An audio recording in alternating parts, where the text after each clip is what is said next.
Welcome back dear all aspirants. आज हम देखेंगे जो नेचुरल वेजिटेशन हम चैप्टर देख रहे थे, चैप्टर नंबर 5, उसका पार्ट 2। पार्ट 1 हम देख चुके हैं और हमने types of natural vegetation in India देख चुके हैं। आज हम उससे आगे का देखेंगे, जो है भारत में वन का वन आवरण, एक फॉरेस्ट कवर इन इंडिया। तो चलिए स्टार्ट करते हैं। राजस्व विभाग से प्राप्त आंकड़ों के अनुसार भारत में 23.28% भाग पर वन है। तो 23.28% भाग पर हमारे यहाँ फॉरेस्ट है इंडिया में। उल्लेखनीय यह है कि आंकड़ों के अनुसार वन क्षेत्र और वास्तविक वन आवरण अलग-अलग है।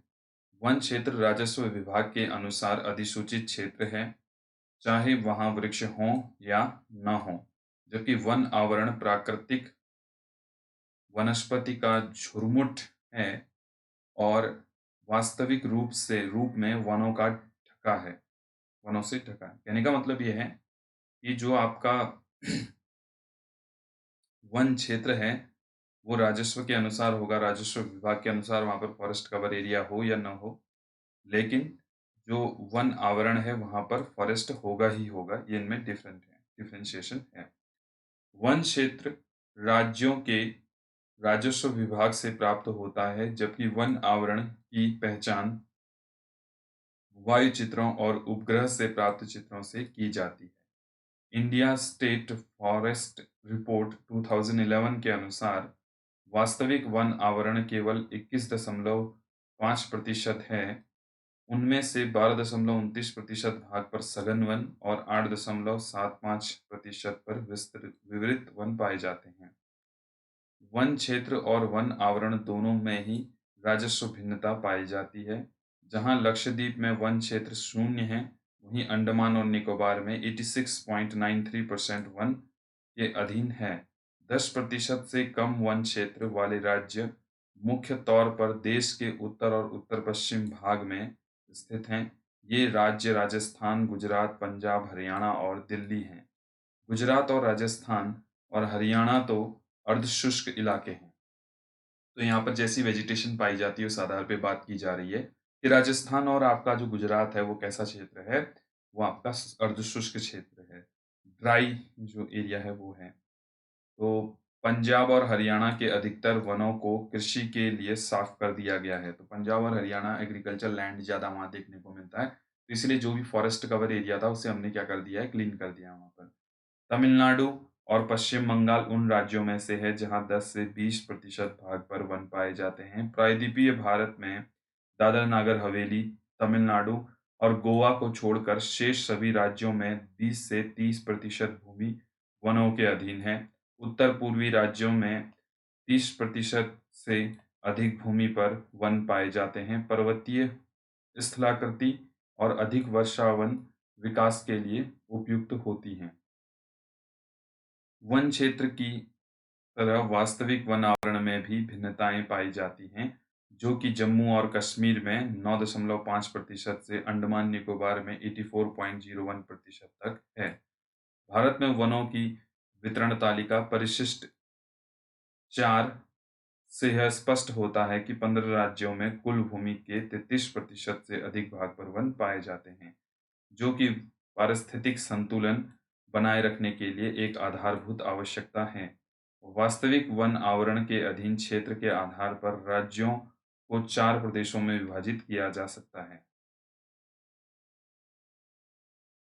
तो इसमें 4 आधारों पर हम वन क्षेत्र जो बटे हैं भारत में, उसके आधार पर हम इसे विभाजित कर सकते हैं। प्रदेश है, रीजन, और वन आवरण। अधिक वन संकेंद्रण वाला राज्य कौन सा है? जहाँ 40% तक क्या रहे? फॉरेस्ट कवर एरिया रहे। अगला है 40%। अगला है मध्यम वन क्षेत्र संकेंद्रण वाला, 20 से 40, कम 10 से 20 और अति कम 10 से कम वाले।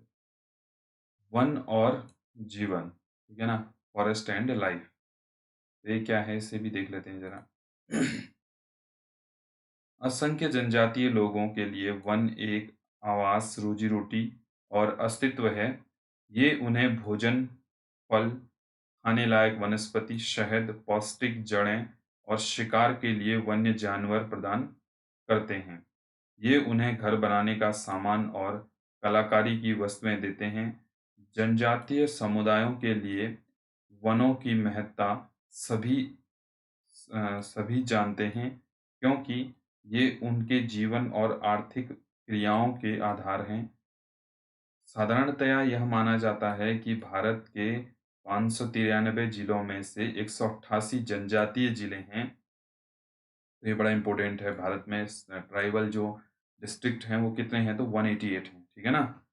ये जनजातीय जिले भारत के कुल भौगोलिक क्षेत्र का 33.63% हिस्सा है, परंतु देश का 59.61% वन आवरण इन्हीं जिलों में पाया जाता है। इससे पता चलता है कि जनजातीय जिले वन संपदा के धनी हैं।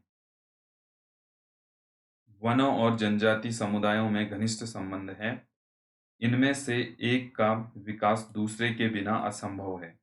वनों के विषय में इनके प्राचीन व्यवहारिक ज्ञान को वन विकास में प्रयोग किया जा सकता है।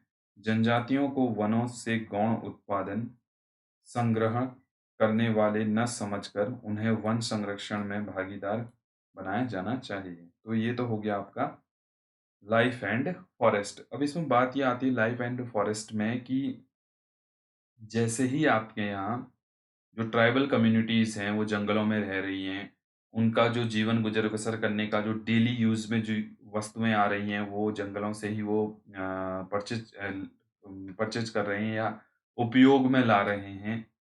तो यहाँ पर ये प्रॉब्लम हो जाएगी अगर उन दोनों में से किसी का भी बैलेंस अगर बिगड़ता है। प्रकृति से अगर उन्हें दूर रिहायशी इलाकों में छोड़ दिया जाएगा, तो वहाँ पर भी वो एकदम से नहीं सस्टेन कर पाएँगे। चलिए आगे बढ़ते हैं। वन संरक्षण, फॉरेस्ट कंज़र्वेशन के बारे में बात चलेगी अब। वनों का जीवन और पर्यावरण के साथ जटिल संबंध है। वन प्रत्यक्ष और अप्रत्यक्ष रूप से बहुत आर्थिक व सामाजिक लाभ पहुंचाते हैं। डायरेक्टली एंड इनडायरेक्टली ये आपको इकोनॉमिकली भी स्ट्रॉन्ग बनाते हैं और सोशली भी स्ट्रॉन्ग बनाते हैं। अतः वनों के संरक्षण की मानवीय विकास में एक महत्वपूर्ण भूमिका है। फलस्वरूप भारत सरकार ने पूरे देश के लिए वन संरक्षण नीति 1952 लागू की है, कि जिसे 1988 में संशोधित किया गया। इस नई वन नीति के अनुसार सरकार सतत पोषणीय वन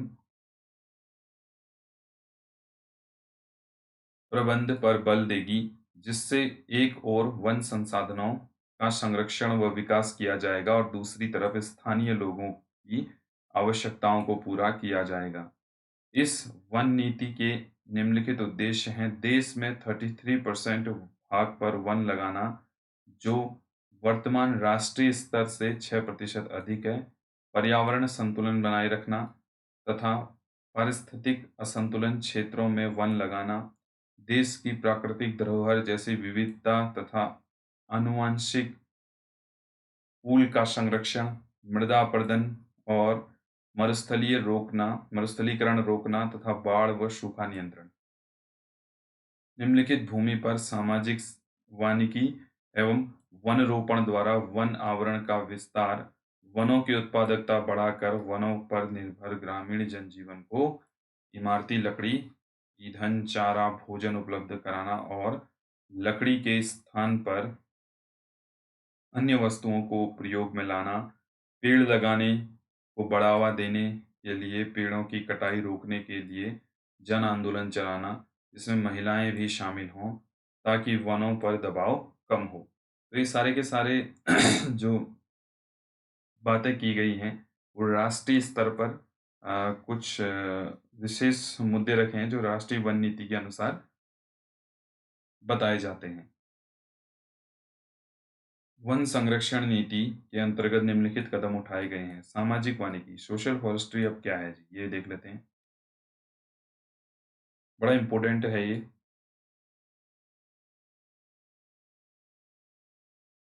चलिए, सामाजिक वानिकी का अर्थ है पर्यावरणीय, सामाजिक व ग्रामीण विकास में मदद के उद्देश्य से वनों का प्रबंधन और सुरक्षा तथा ऊसर भूमि पर वनारोपण। राष्ट्रीय कृषि आयोग 1976 टू 79 में ने सामाजिक वानिकी को 3 वर्गों में बाँटा है: शहरी वानिकी, ग्रामीण वानिकी और फार्म वानिकी। शहरों और उनके इर्द-गिर्द निजी व सामाजिक भूमि जैसे हरित पट्टी, पार्क, सड़कों के साथ जगह, औद्योगिक व व्यापारिक स्थानों पर वृक्ष लगाना और उनका प्रबंधन शहरी वानिकी के अंतर्गत आता है। ग्रामीण वानिकी में कृषि वानिकी और समुदाय कृषि वानिकी को बढ़ावा देते हैं। कृषि वानिकी का अर्थ है कृषि योग्य तथा बंजर भूमि पर पेड़ और फसलें एक साथ लगाना। इसका अभिप्राय है वानिकी और खेती एक साथ करना, जिससे खाद्यान्न,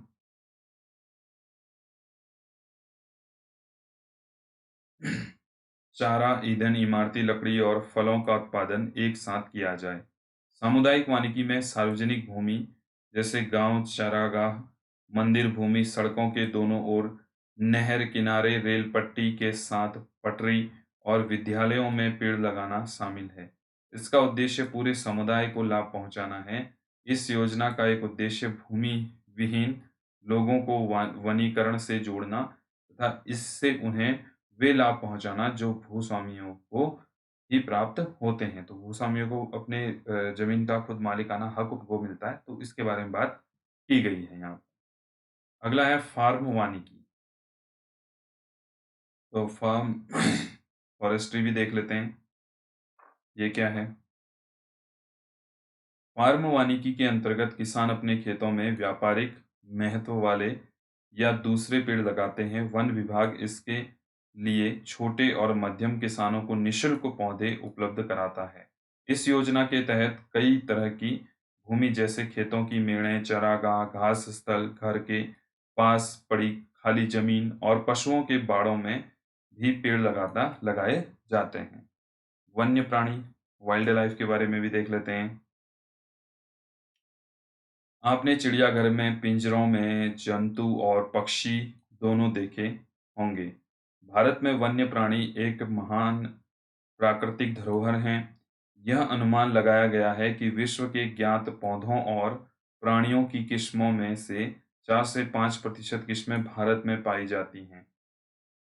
हमारे देश में इतने बड़े पैमाने पर जैव विविधता पाए जाने का कारण यहाँ पर पाए जाने वाले विभिन्न प्रकार के पारिस्थितिकी तंत्र हैं, जिन्हें हमने युगों से संरक्षित रखा है।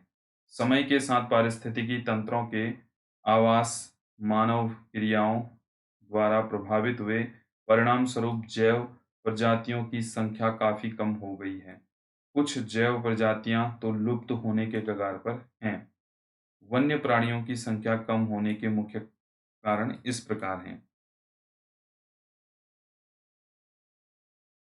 पहला है इसमें वन्य प्राणी कम क्यों हो रहे हैं? औद्योगिक और तकनीकी विकास के कारण वनों के दोहन, ठीक है ना? जो इंडस्ट्रियल और टेक्नोलॉजी जो बढ़ी है, उसकी वजह से क्या हो रहा है? ये आपका वनों का दोहन हो रहा है, उनको काटा जा रहा है। दूसरा है खेती, मानवीय बस्ती, सड़कों, खदानों, जलाशयों इत्यादि के लिए जमीन से वनों को साफ करना। तो खेती के लिए भी जमीन साफ की जाती है। अगला रीजन है स्थानीय लोगों ने चारे, ईंधन और इमारती लकड़ी के लिए वनों से पेड़ काटे और वनों पर दबाव बढ़ाया। अगला है इसमें पालतू पशुओं के लिए नए चारागाहों की खोज में मानव ने वन्य जीवों और उनके आवासों को नष्ट किया। ठीक। नेक्स्ट है रजवाड़ों तथा संभ्रांत वर्ग ने शिकार और क्रीड़ा बनाया और एक ही बार में सैकड़ों वन्य जीवों को शिकार बनाया। व्यापारिक महत्व के लिए अभी भी पशुओं को मारा जा रहा है। नेक्स्ट है जंगलों में आग लगने से भी वन और वन्य प्राणियों की प्रजातियां नष्ट हुई। यह महसूस किया जा रहा है कि राष्ट्रीय व विश्व प्राकृतिक धरोहर को बचाने और पारिस्थितिकी पर्यटन इको टूरिज्म को बढ़ावा देने के लिए वन्य प्राणियों का संरक्षण बहुत महत्वपूर्ण है। इस दिशा में सरकार ने क्या कदम उठाए हैं, तो इसके ऊपर भी बात चलेगी। भारत में वन्य प्राणी संरक्षण।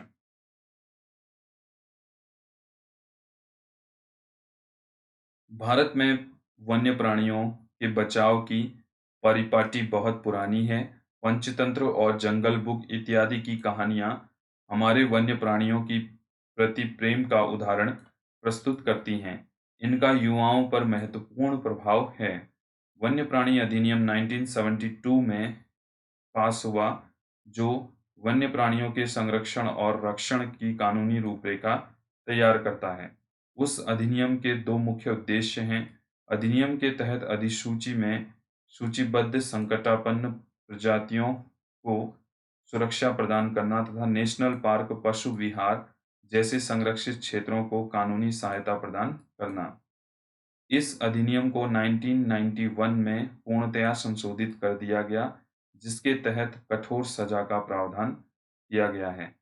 इसमें कुछ पौधों की प्रजातियों को बचाने तथा संकटापन्न प्रजातियों के संरक्षण का प्रावधान है। देश में 102 नेशनल पार्क, 515 वन्य प्राणी अभयारण्य हैं तथा 1.57 करोड़ हेक्टेयर भूमि पर फैले हैं। वन्य वन्य प्राणी संरक्षण का दायरा काफी बड़ा है और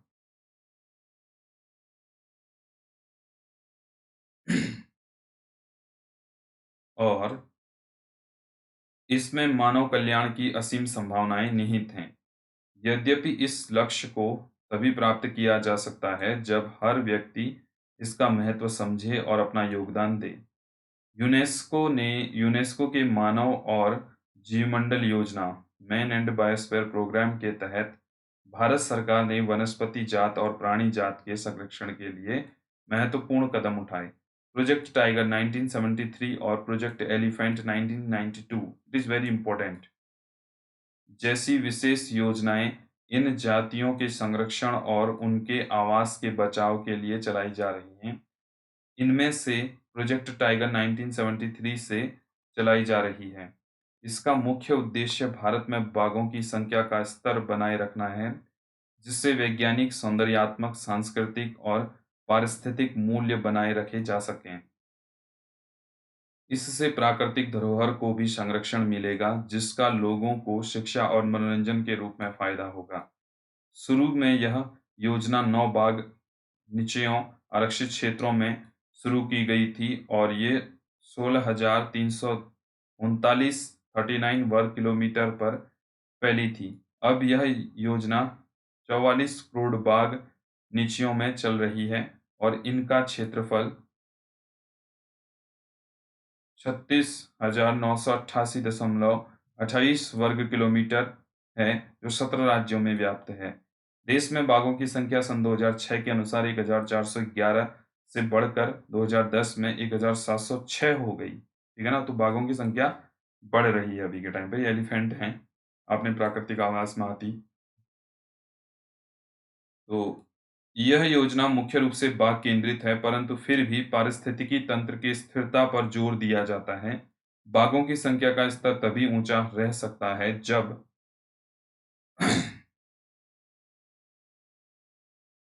पारिस्थितिकी तंत्र के विभिन्न पोषण स्तरों और इसकी भोजन कड़ी को बनाए रखा जा सके। तो यहाँ पर इकोसिस्टम को भी बचाने की जरूरत है। अगर आपको बाघों को संरक्षित करना है, तो जिन को बाघ खाता है, ठीक है ना, तो उनको भी संरक्षित करना पड़ेगा ताकि बाघ जीवित रह सके। तो यहाँ पर ये चीजें आ रही हैं।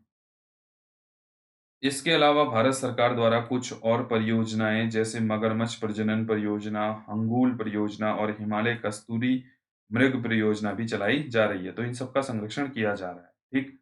अगला है जीवमंडल निश्चय, इसे भी देख लेते हैं।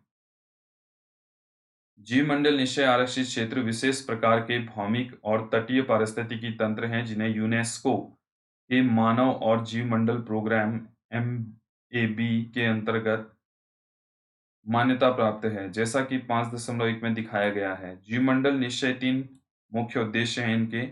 भारत में 18 जीवमंडल निश्चय हैं, परियोजनाएं हैं जो 5.1, इनमें से 10 जीवमंडल निश्चय यूनेस्को द्वारा जीवमंडल निश्चय विश्व नेशनल नेटवर्क पर मान्यता प्राप्त हैं।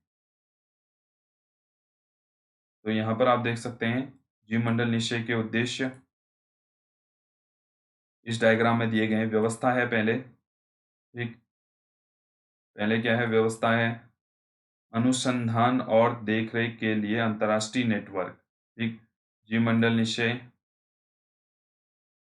यहाँ पर दिया गया है। संरक्षण के तहत आता है जीव विविधता और पारिस्थितिक तंत्रों का संरक्षण, और विकास के अंतर्गत आता है पर्यावरण और विकास का मेलजोल। तो नीलगिरी जीवमंडल निश्चय हम देखेंगे, नीलगिरी बायोस्फीयर रिजर्व।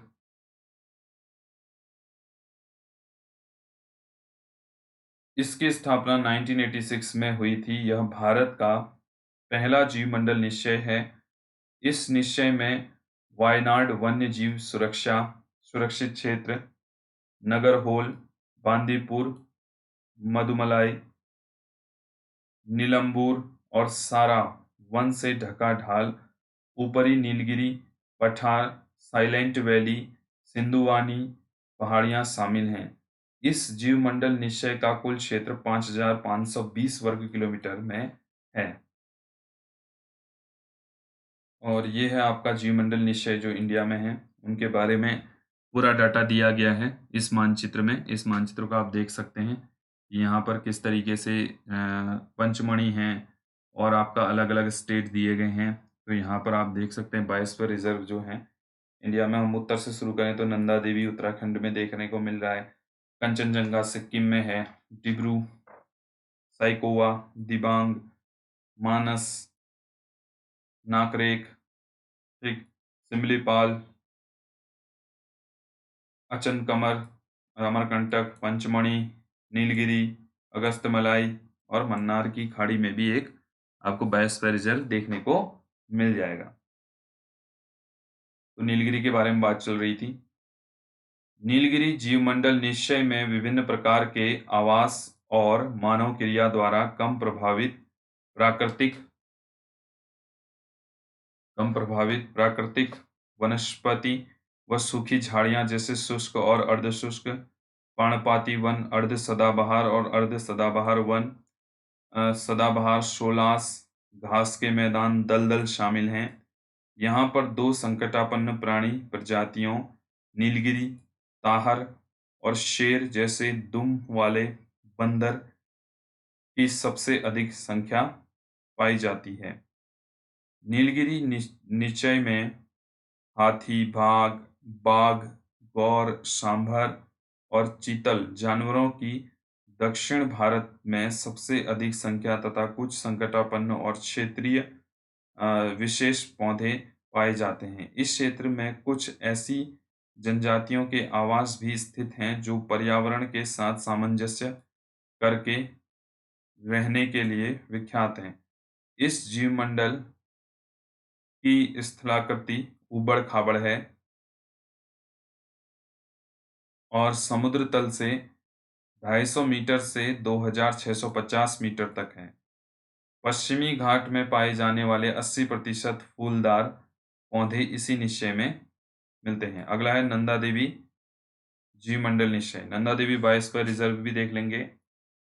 नंदा देवी जीवमंडल निश्चय उत्तराखंड में स्थित है, जिसमें चमोली, अल्मोड़ा, पिथौरागढ़ और बागेश्वर जिलों में शामिल है यह बात।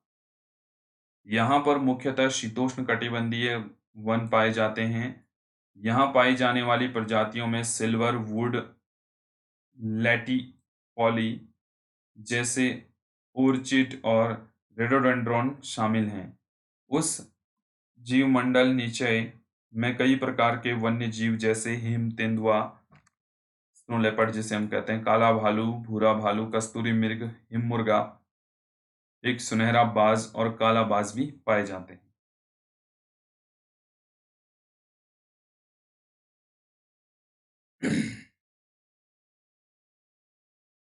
यहाँ पारिस्थितिकी तंत्रों को मुख्य खतरा संकटापन्न पौधों प्रजातियों को दवा के लिए इकट्ठा करना, दावानल और पशुओं को व्यापारिक उद्देश्य के लिए शिकार से है। तो दावानल जंगलों में लगने वाली आग है। तो यहाँ पर कुछ-कुछ दिए गए हैं, बड़े इम्पोर्टेंट हैं। ये कब स्थापित हुए थे, तो इनको भी याद कर लें एक बार। जीवमंडल निश्चयों की सूची।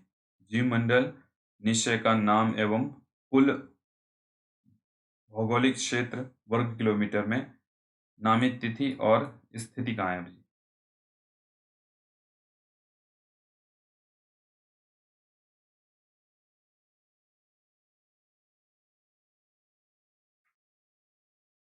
तो इसमें पहला है नीलगिरी बायोस्फीयर रिजर्व, जो 5520 वर्ग किलोमीटर पर फैला हुआ है और 1986 में ही बना था। वायनाड, नहरगोली, नहरहोल, बांदीपुर, मदुमलाई, कुल मिला के तमिलनाडु, केरल और कर्नाटक स्टेट में ये पड़ता है, 3 राज्यों में, ठीक। अगला है नंदा देवी बायोस्फीयर रिजर्व, जो 5860.69 वर्ग किलोमीटर पर है, 1988 में ये बना और पिथौरागढ़, चमोली, पिथौरागढ़ और अल्मोड़ा में यह उत्तराखंड स्टेट में है। अगला है नोकरेक, जो 820 वर्ग किलोमीटर में है, 1988 में बना और मेघालय स्टेट में है। मानस है आपका 1989 में ये बना और असम स्टेट में पड़ता है। सुंदरबन बना था आपका 1989 में, जो 9630 वर्ग किलोमीटर में है और ये पश्चिम बंगाल में स्थित है। मन्नार की खाड़ी, जो 1989 में बना और ये कहाँ है? तमिलनाडु के उत्तर में रामेश्वरम द्वीप में दक्षिण में कन्याकुमारी तक विस्तृत मन्नार की खाड़ी का भारतीय भाग है ये, ठीक है ना। अगला है ग्रेट निकोबार, 885 1898 में 1889 में बना और अंडमान निकोबार के सुदूर दक्षिण द्वीप पर ये स्थित है। सिमलीपाल बड़ा इंपॉर्टेंट है, 4374 वर्ग किलोमीटर क्षेत्रफल पर है, 1994 में बना था और उड़ीसा स्टेट में है। डिब्रू साइकोवा, ये 1997 में बना और असम स्टेट में है। अगला है दिहांग देबांग, तो ये है आपका 5111, 1998 में बना और यह है आपका अरुणाचल प्रदेश में पड़ता है। पंचमणि है, पंचमणि 4981 वर्ग किलोमीटर पर है और 1999 में ये बना और मध्य प्रदेश में पड़ता है। कंचनजंगा 2619 और ये कहाँ है? सिक्किम स्टेट में। अगस्त मलाई सन 2001, केरला की अगस्त मलाई पहाड़ियों में। अचनकमर या अमरकंटक, ये कहाँ पड़ता है? ये मध्य प्रदेश में लगभग लगभग और छत्तीसगढ़ में पड़ रहा है। कच्छ, तो इनकी लोकेशन मानचित्र में देखते रहें। 12,000 वर्ग किलोमीटर में है लगभग ये, सन 2008 और ये कहाँ है आपका? कच्छ का भाग एवं गुजरात के राजकोट, सुंदरनगर तथा पाटन जिले, पिन वैली नेशनल पार्क एवं प्रतिवेश चंद्रताल तथा सारचू एवं तिब्बर वन प्राणी अभयारण्य हिमाचल प्रदेश तक ये फैला हुआ है शायद। ठंडा रेगिस्तान जो है आपका, अच्छा, ठंडा रेगिस्तान आपको यहीं मिलेगा। अच्छा, ये दोनों मिल गए हैं, एक सेकंड, इसे हम दोबारा से स्पष्ट करेंगे। ये मिल गए हैं, तो यहाँ पर हम दोबारा देखेंगे। कच्छ जो है आपका, ये कच्छ का भाग एवं गुजरात के राजकोट, सुंदरनगर तथा पठान जिले तक है ये, ठीक।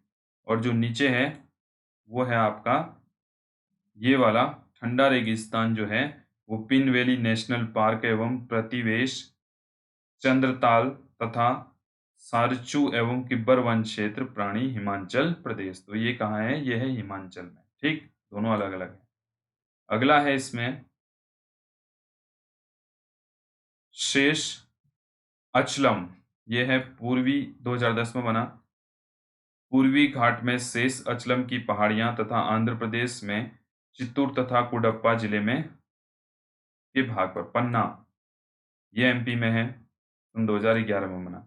तो ये सब चीजें आपने देखी कि कब बने, बड़े इंपॉर्टेंट हैं। इनको मैप पर भी लोकेट करें, आपको याद रहेंगे और हर परीक्षाओं में पूछे जाते हैं। अगला है अब सुंदरवन जीवमंडल निचय। तो सुंदरवन बायोस्फीयर रिजर्व के बारे में देख लेते हैं। यह पश्चिम बंगाल में गंगा नदी के दलदली डेल्टा पर स्थित है। यह एक विशाल क्षेत्र 9630 वर्ग किलोमीटर पर फैला हुआ है और यहाँ मैंग्रोव वन, अनूप और वनाच्छादित द्वीप पाए जाते हैं। सुंदरवन लगभग 200 रॉयल बंगाल टाइगर का आवासीय क्षेत्र है मैंग्रोव वृक्षों की उलझी हुई विशाल जड़ समूह मछली से श्रिम्प तक को आश्रय प्रदान करती है। इन मैंग्रोव वनों में 170 से ज्यादा पक्षी प्रजातियां पाई जाती हैं।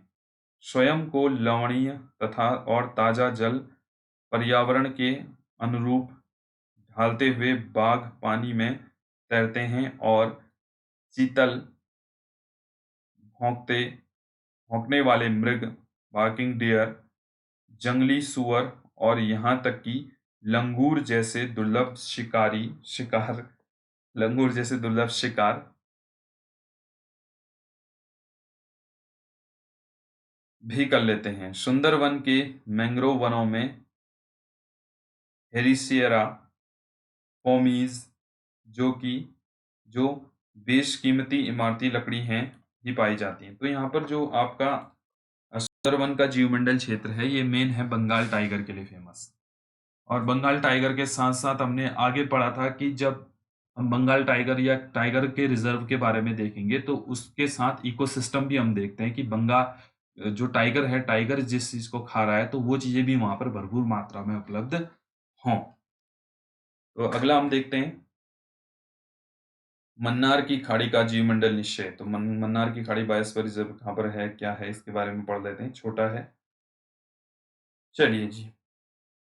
मन्नार की खाड़ी का जीवमंडल निश्चय लगभग 1,05,000 हेक्टेयर क्षेत्र में फैला है और भारत के दक्षिण पूर्वी तट पर स्थित है। समुद्री जीव विविधता के मामले में यह क्षेत्र विश्व के सबसे धनी क्षेत्रों में से एक है। इस जीवमंडल निश्चय में 21 द्वीप हैं, जो इस पर अनेक ज्वार नदमुख पुलिन, तटीय पर्यावरण के जंगल, समुद्री घासें, प्रवाल द्वीप, लवणीय अनूप और मैंग्रोव पाए जाते हैं।